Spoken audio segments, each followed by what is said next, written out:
This channel does not promote any violent, harmful, or illegal activities. All content provided by this channel is meant for an educational purpose only.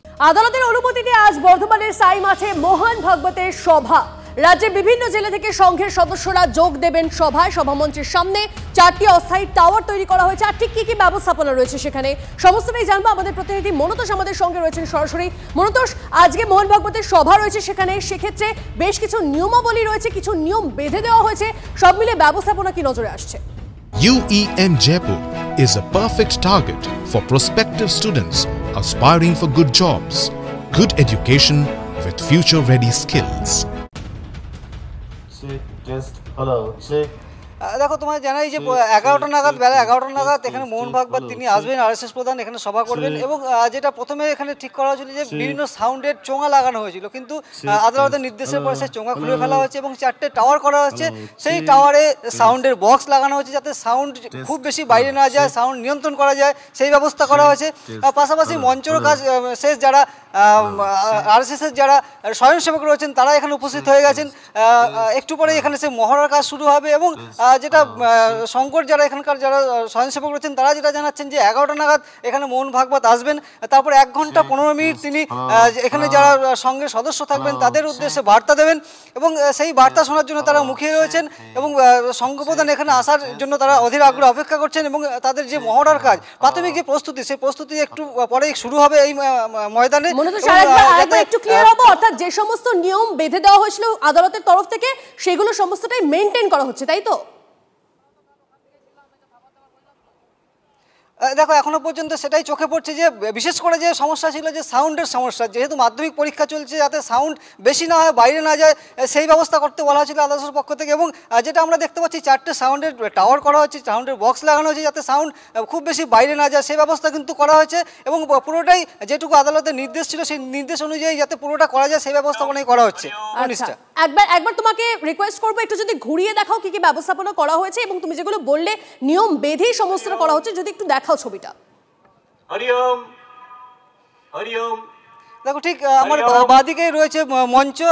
আমার গোপালকে বলবো দেখাতে মঞ্চ। ঠিক মঞ্চর ডান দিক এবং বাঁদিকে 2টি সাউন্ডের টাওয়ার বক্স করা হয়েছে এবং এই টাওয়ারেই প্রথমে যখন পারমিশন পাওয়া যায়নি তখন কিন্তু এখানে সাউন্ডের চোঙা লাগানো ছিল, সেই চোঙা খুলে এখন বক্স লাগানো হয়েছে যাতে সাউন্ড নিয়ন্ত্রণ করা যায়। ঠিক ডান দিক বাঁদিকে 2টি টাওয়ার রয়েছে। ঠিক আমি যদি আরেকটু মাঠের বাঁদিকে যাই, ওখানেও কিন্তু এরকমই 2টো স্ট্যান্ড করে, সেই স্ট্যান্ডে টাওয়ার স্ট্যান্ড করে সেখানেও বক্স লাগানো হয়েছে এবং ঠিক তার মাঠের ফাঁকা জায়গা, সামনে ফাঁকা জায়গার ঠিক স্টেডিয়ামের বাঁদিকটায় এরকমই স্ট্যান্ড করা হয়েছে যেখানে বক্স লাগানো হয়েছে। অর্থাৎ কোনোভাবেই যাতে সাউন্ড বাইরে না যায়, খুব বেশি দূরত্বে না যায় সাউন্ড, সেই ব্যবস্থা কিন্তু এখানে যারা কর্মকর্তা রয়েছেন তাদের পক্ষ থেকে করা হচ্ছে এবং আদালতের যে নির্দেশ সেই নির্দেশ কিন্তু পালন করার পূর্ণ চেষ্টা করা হচ্ছে।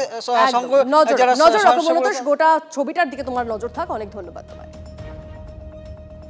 পশ্চিমবঙ্গে তো একটা একনায়কতন্ত্রী সরকার চলছে। রাষ্ট্রীয় স্বয়ংসেবক সংঘ একটি সামাজিক সংগঠন, তার যে সভা এবং সভাস্থলটি যে জনবহুল এলাকা থেকে অনেকটা দূরে, সেখানে এই বাধা দেওয়াটাই সরকারের অন্যায় হয়েছিল এবং আদালত যথাযথ রায় দিয়েছে। আর রাজ্য সরকার শুধু এক গালে 1 থাপ্পড় নয়, আমি বলবো 2 গালে 2টো করে 4টে থাপ্পড় গেল। রাজ্যের শাসক দল তো ফুল পাঠাবে, ফল পাঠাবে, দেখভাল করবে যাতে কোনো অসুবিধা না হয়। মোহন ভাগবতকে দেখভাল করার জন্য রাজ্যের পুলিশ মন্ত্রী নিজেই যখন আছেন, তখন পুলিশের বাধা কি নাটক? পুলিশের বাধা দেওয়াটা আসলে নাটক। কোর্টে গিয়ে পারমিশন নিয়ে আসতে হয়েছে আরএসএসকে মোহন ভাগবতের মিটিংয়ের জন্য। মুখ্যমন্ত্রী তিনি তো মোহন ভাগবতের মিটিং করে দেবার অথবা বন্দোবস্ত করার জন্য আছেন, তাহলে এত নাটক ভাব কেন? কোনো মুখ পড়ানোর ব্যাপার নেই। যে বেঞ্চ থেকে আমরা আদালতকে শ্রদ্ধা করি, সম্মান করি, যে বেঞ্চ থেকে আদালত ওনাকে অনুমতি দিয়েছে আরএসএসকে সভা করা, ওটা আমাদের কাছে এক্সপেক্টেড। ওই বেঞ্চে গেলে অনুমতি আসবে। আর 2 নম্বর হচ্ছে, কোনো দায়িত্বশীল সংগঠনের এই পরীক্ষা চলাকালীন, মাধ্যমিক চলাকালীন একটা রাজ্যে গিয়ে বড় কর্মসূচি নেওয়া, এই পরিকল্পনাটাই দায়িত্বজ্ঞানের পরিচয় নয়।